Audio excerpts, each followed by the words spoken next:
ചെറിയ ചെറിയ സഞ്ചി പോലെ ഇങ്ങനെ വരും. ഇത് വേറെ വെറൈറ്റി, ഇത് വേറെ 3 വെറൈറ്റി ഉണ്ട്. അത് ഈ ചൂട് സമയം വന്നപ്പോഴത്തേക്ക് ഇപ്പോൾ ആ ബാഗുകൾ വരുന്നില്ല. അതാണെങ്കിൽ ചെറിയ ബാഗ് വന്നിട്ട് അതിനകത്തൊരു പ്രാണി അതിനകത്ത് കയറുമ്പം അതിങ്ങനെ അടഞ്ഞു പോകും. അടഞ്ഞു പോയിട്ട് അതിൽ നിന്ന് ഒരു ആസിഡ് അതിനകത്ത് തന്നെ ഒരു ലിക്വിഡ് അത് പ്രൊപ്പഗേറ്റ് ചെയ്തിട്ട് ഈ പ്രാണിയുടെ അതിൽ ഡിസോൾവ് ചെയ്തിട്ട് അതിൻ്റെ ജ്യൂസാണ് ഇത് കുടിച്ച് വളരുന്നത്. നമ്മൾ വളമിട്ടാൽ ഇത് പട്ടുപോകും.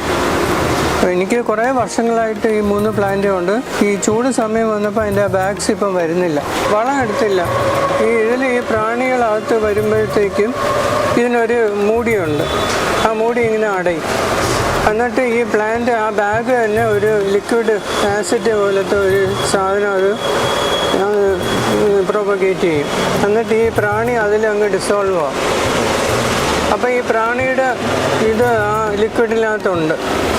അതാണ് ഈ പ്ലാന്റ് എടുക്കുന്നത്. അതാണ് ഈ പ്ലാന്റിൻ്റെ ഫുഡ്. നമ്മൾ വളം ഇട്ട് കഴിഞ്ഞാൽ ഈ പ്ലാന്റ് പട്ടുപോകും.